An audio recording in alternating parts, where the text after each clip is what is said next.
Bismillahirrahmanirrahim. Assalamualaikum warahmatullahi wabarakatuh.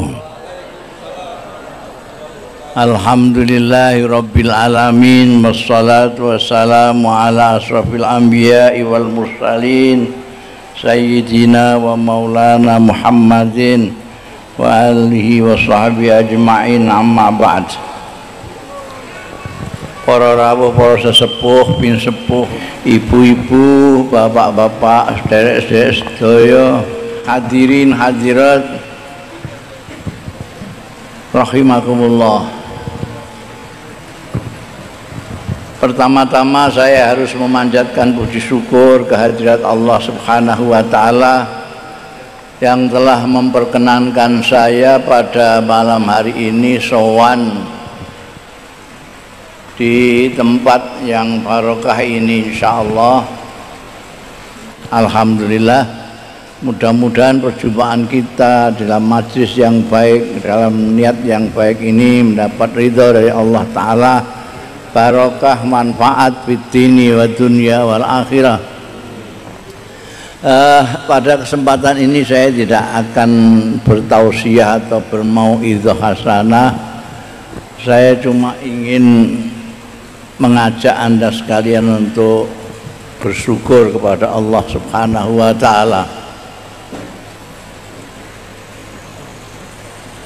Kenapa saya mengajak bersyukur?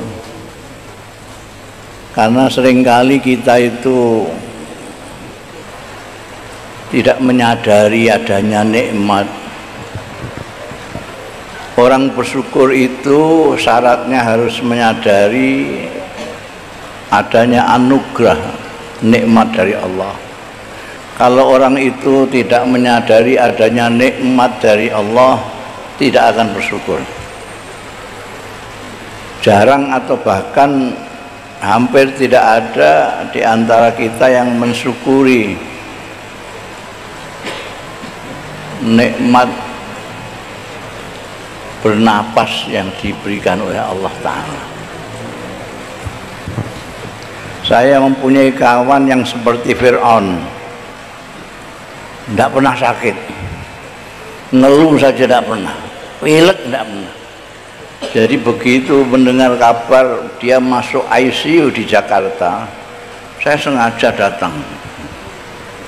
Saya tunggu sampai diperkenankan tilik. Begitu ketemu dan dia pertama kali ngomong itu, Gus, ternyata bernapas itu nikmat sekali. Batin saya kandhani sapa. Karena dia ini lama sekali diupayakan sedemikian rupa sampai dia bisa bernapas. Ini penyakitnya nggak bisa bernapas. Nah, ini saya akan mengajak bersyukur nikmat Allah yang paling besar, minimal di antara yang paling besar. Yang pertama, kita diberi nikmat oleh Allah, diciptakan menjadi manusia. Allah itu mempunyai makhluk ciptaan, ada yang seperti batu, pasir, dia tidak bisa merasa, tidak bisa berpikir, tidak bisa apa-apa. Anda tendang dia juga ngelundung, Anda pukul dia juga diam saja, Anda apa-apakan diam saja, tidak bisa apa-apa. Kemudian ada makhluk yang seperti tumbuh-tumbuhan. Dia bisa merasa, bisa berpikir, tapi tidak bisa mengekspresikan pikirannya. Jadi yang pertama seperti batu, pasir, segala macam, tidak mempunyai perasaan, tidak mempunyai pikiran. Yang kedua seperti tumbuh-tumbuhan, bisa merasakan, tumbuh-tumbuhan itu bisa merasakan, bisa berpikir tapi tidak bisa mengekspresikan. Cara dia mengekspresikan kemangkelannya misalnya, itu bisa Anda buktikan kalau Anda punya tumbuh-tumbuhan misalnya pohon mangga, tidak ada hujan, tidak ada angin, tidak apa-apa, lalu itu kamu pacoki saja ya. Tidak untuk apa-apa, hanya untuk menyiksa pohon Anda itu. Nanti perhatikan, dia tidak akan berbuah sama sekali. Itu ekspresi kemarahan mereka, tapi tidak bisa jelas. Ada makhluk Tuhan yang ketiga ini agak mending daripada tanaman, apalagi dari tanah dan batu tadi. Dia bisa merasa, bisa berpikir, dan bisa mengekspresikan perasaan dan pikirannya, cuma tidak sempurna, yaitu binatang. Kalau hari raya Kurban itu ada yang menyembelih kambing, lalu ada cempe yang embek-embek, itu sebetulnya dia sedang meratapi orang tuanya yang disembelih. Tapi kita nggak paham karena dia prihatin, sedih, marah, bahagia, mbek semua. Ekspresinya tidak sempurna. Yang paling mulia, yang paling afdol dari makhluk Allah Ta'ala yang namanya manusia kita ini. Itu sebabnya saya tadi mengajak untuk mensyukuri kita dipilih Tuhan menjadi manusia, bisa berpikir, bisa berperasaan, bisa mengekspresikan pikiran dan perasaan dengan sempurna, dengan jelas.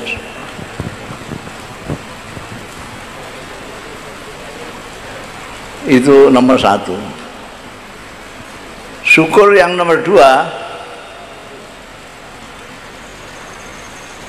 kita dipilih Tuhan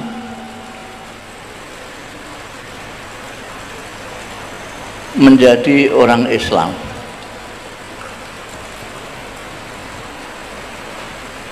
Mengikuti Nabi Muhammad Sallallahu Alaihi Wasallam. Istimewanya apa kok kita bersyukur itu? Sebab kita mengikuti Nabi Muhammad Sallallahu Alaihi Wasallam yang dipilih oleh Allah dari sekian banyaknya manusia yang paling manusiawi.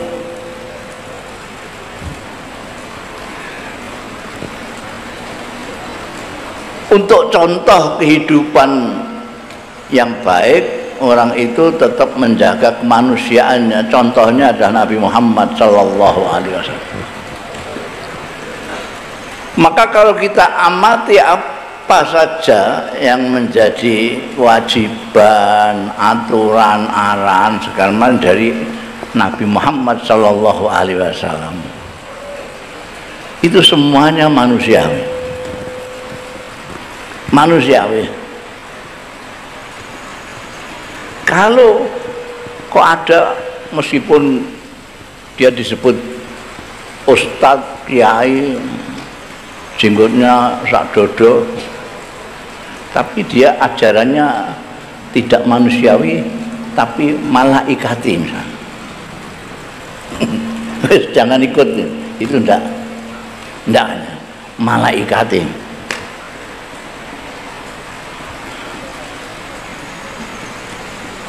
Sederhananya, sampean itu kalau tetap seperti manusia lumrah, itu sampean tidak ada kesulitan sedikit pun untuk mengamalkan Islam.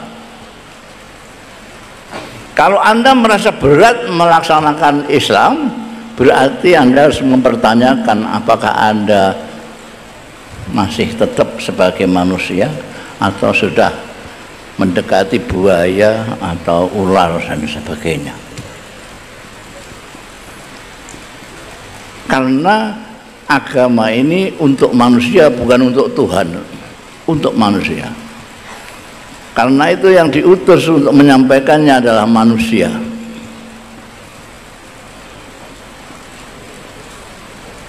Ini dan itu mengapa saya mengatakan harus kita syukuri? Karena itu bukan kehendak kita, bukan karena kepandaian kita, bukan karena keahlian kiai kita, bukan karena fasihnya mubalek kita, tidak. Tapi itu karena pilihan Tuhan. Jadi kita ikut Kanjeng Nabi Muhammad Shallallahu Alaihi Wasallam itu pilihan Tuhan, karena itu hak prerogatif, pilihan Tuhan. Jadi kalau orang kok menganggap bahwa ini orang sini ini asalnya Bambung semua, alhamdulillah kena saya jadi ya, bagus semua sekarang. Ini orang ini lupa udeling. Kita itu jauh sekali dari Kanjeng Nabi, itu jauh dari bahasanya, dari tempatnya, geografinya, dari apa saja kita jauh sekali dari Kanjeng Nabi itu. Kanjeng Nabi bangir, kita pesek. Kanjeng Nabi putih semua abang, kita itu sawo bosok kulitnya. Kanjeng Nabi ku abajud hawasun, kita itu hono coroko doto soko. Pokoknya tidak nempel belas dengan Kanjeng Nabi itu. Mungkin yang Habib itulah yang rada lumayan, mungkin dirungi masuk member gitu aja. Tapi kita ini belas orang member belas. Kenapa kita menjadi pengikutnya Kanjeng Nabi yang setia sekali, lebih setia daripada yang bangir-bangire kayak wong Arab ini? Kenapa?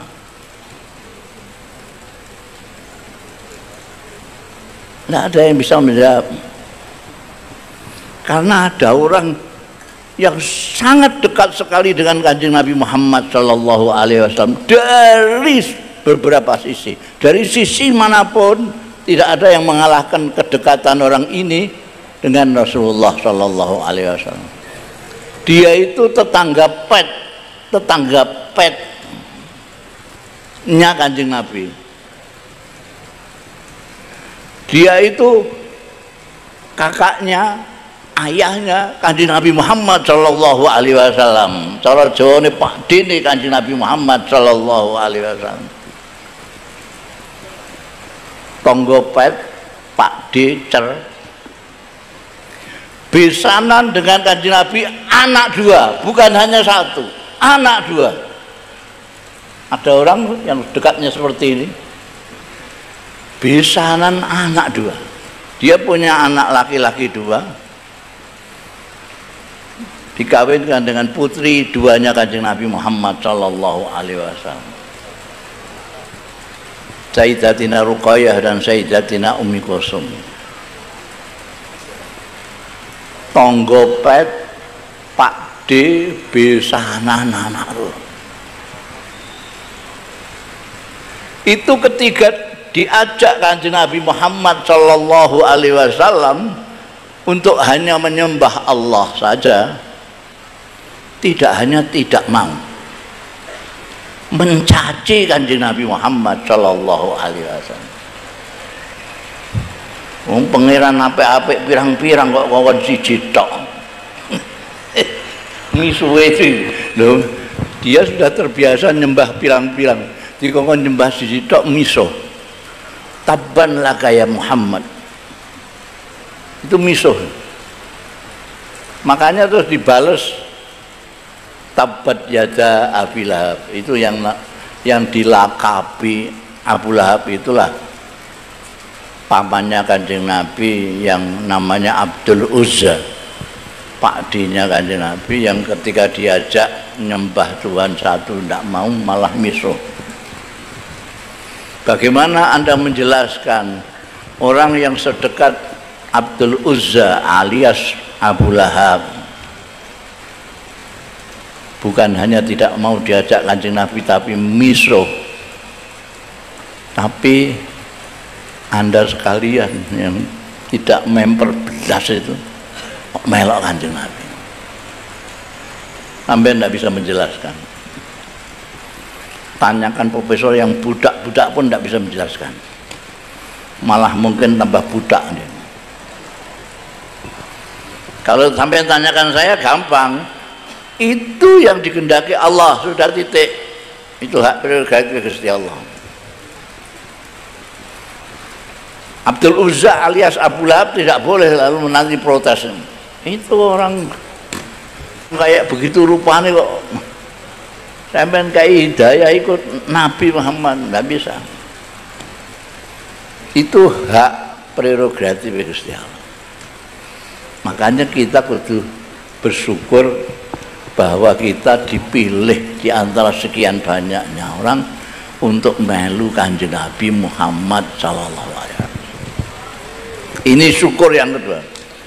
Syukur yang ketiga, kita itu dipilih Tuhan, dipanggonkan kemudian ditempatkan di Indonesia.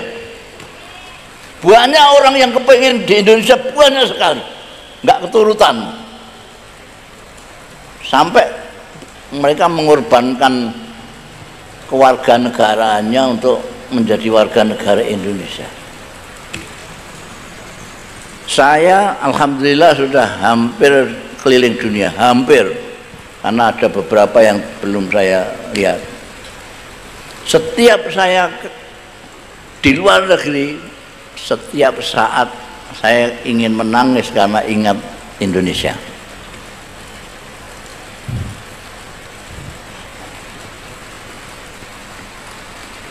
Di negara-negara Timur Tengah misalnya, Eropa, itu mereka mempunyai 4 musim yang semuanya laknat semua lah, nggak ada yang nikmat sama sekali. Ada satu yang agak nikmat, itu musim semi, itu hampir sama dengan kita sehari-hari. Jadi kita ini musim semi terus, nggak pernah musim panas. Sini paling panas seperti ini paling berapa? 30, 36, 35 ya, 35. Saya pernah ngalami di Mesir 50.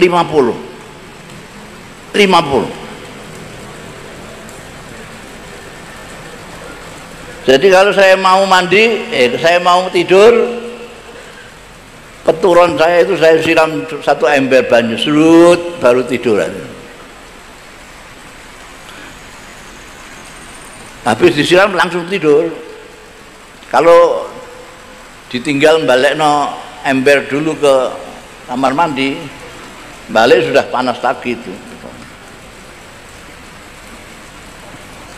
Di Indonesia kita tidak mau, alhamdulillah. Dan ini jarang, 3 tadi yang saya sebutkan, kita diciptakan jadi manusia, juga jarang yang mensyukuri. Kita diciptakan Allah menjadi umatnya Nabi Muhammad, juga jarang kita syukuri. Kita dijadikan sebagai bangsa Indonesia, juga jarang kita syukuri. Kenapa? Karena kita tidak merasakan, seperti saya katakan di awal tadi, orang itu akan bersyukur kalau menyadari ada anugerah yang diparingno Allah kepada kita. Lihat aja, sama rukun Islam, orang itu kalau haji syukurannya malah 2 kali, sampai mau berangkat syukuran, pulang syukuran. Tapi belum pernah saya mendengar ada orang syukuran sholat, syukuran mensyukuri sholat. Kenapa? Karena kita tidak merasakan, tidak menyadari nikmatnya sholat, anugerah sholat yang diberikan Allah kepada kita, kita belum bisa merasakan nikmatnya, jadi kita bisa syukuri. Sementara haji itu yang kita syukuri sebetulnya juga bukan hajinya lah, jangan-jangan ngelencernya itu. Alhamdulillah rohono kene.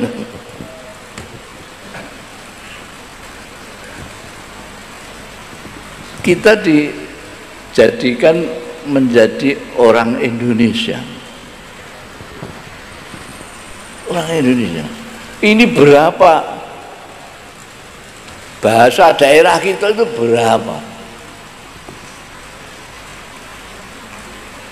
Banyak sekali. Jawa saja itu ada Jawa Kowe, ada Jawa Solo, ada Jawa Jogja, ada Jawa pesisiran, apa? Tapi kita bisa berkomunikasi kepada semua warga Indonesia, bisa komunikasi. Di Filipina konon sama tetangganya aja dia tidak bisa berbicara karena lain bahasanya, dan tidak, bahasa Tagalog belum sampai seperti bahasa Indonesia menjadi bahasa persatuan. Ini kita harus syukuri. Mensyukurinya bagaimana? Mensyukurinya menjaganya untuk tetap merupakan anugerah, menjaga Indonesia sebagai anugerah. Saya kira sudah ya. Jadi ini saja yang ingin saya sampaikan. Juga saya sangat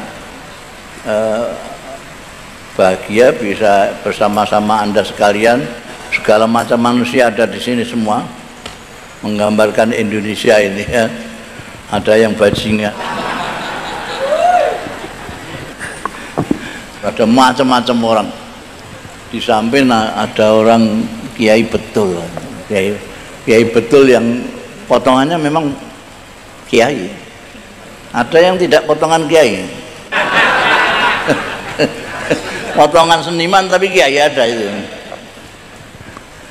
Jadi kiai itu memang macam-macam ya, macam-macam.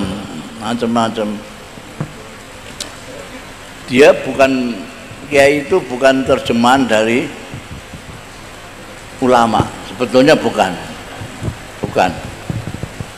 Kalau ada organisasi namanya Nahdlatul Ulama, kumpulannya kiai-kiai, itu saya kira memang karena dulu dicarikan padanannya dalam bahasa Arab tidak ada.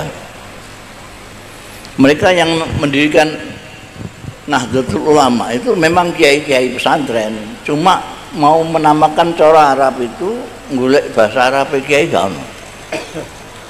Jadi itu dicarikan yang mirip-mirip. Karena umumnya kiai itu punya ilmu, jadi itu wong alim ngono, wong alim nek wong akeh ulama. Jadi gak pas. Kiai itu bukan terjemahan dari ulama. Kiai itu khas Indonesia. Bahkan aslinya khas Jawa. Itu istilah budaya, bukan dicari di kamus, dan istilah budaya. Budaya pun aslinya budaya Jawa. Di Jawa itu bukan hanya siapa saja, apapun kalau dihormati disebut kiai.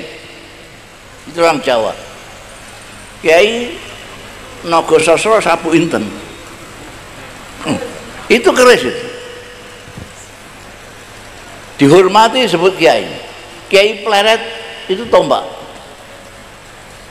Kiai Slamet malah kebu.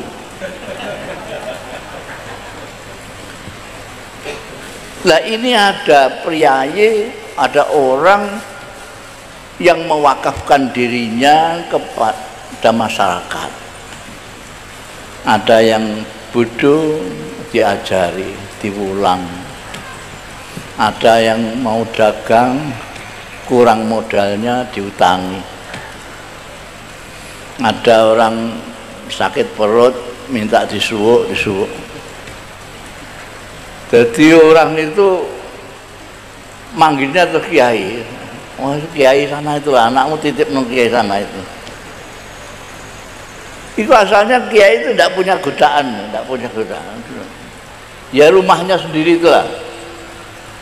Karena baik hati itu tonggone kok geger terus. Nah, ben-ben tukaran terus sing wedok lanang wedok tukaran terus.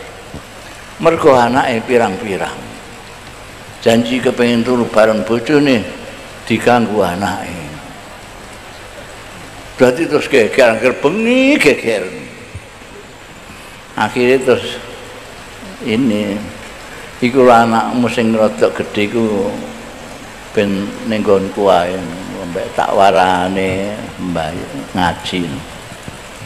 Titipna lah situ. Sejak itu tidak pernah kelahi. Ayem sana itu. Ngantenan terus ini. Mergo anake gede sithik titipna. Lalu dihormati disebut kiai itu tadi. Wah, tok tular ning ndi? Kowe nek di anakmu anu titipna kiai kae terus. Itu cikal-bakalnya ada pesantren itu. Kiai ada kiai seperti itu. Kenapa kau juk-juk nyinggung kiai ini? karena sekarang ini kiai banyak sekali kiai itu dengan apa namanya definisi yang sakar PDW gitu. Jadi ya, kiai amplop ya no. Ada kiai jurkam ya ada kiai macam-macam. Jadi maka perlu saya beritahukan cikal bakalnya kiai itu yaitu ngurmati umat. Seperti sudah viral saya katakan bahwa kiai itu adalah alladzina yanzuruna ilal ummah bi ainir rahmah. Kiai itu adalah orang yang melihat umat, melihat masyarakat, melihat rakyat dengan mata kasih sayang. Itu diambil dari pemimpinnya yang disebutkan di Quran, azizun alaihi ma'anitum. Azizun alaihi ma'anitum itu perian Allah terhadap rasulnya Nabi Muhammad sallallahu alaihi wasallam. Laqad ja'akum rasulun min anfusikum azizun alaihi ma'anitum. Karena itu penerusnya juga mempunyai sikap seperti itu. Jadi kalau meskipun serbane sak ban truk, jenggote sak dodok, tapi gak di welas asih karo umat, gak punya welas asih pada rakyat, ora sudi aku mengundang kiai. Ya, dari rahmah itu yang menjadi ciri khasnya. Rahmah kepada sesama. Ini sudah ini ya. Hah? Assalamualaikum warahmatullahi wabarakatuh.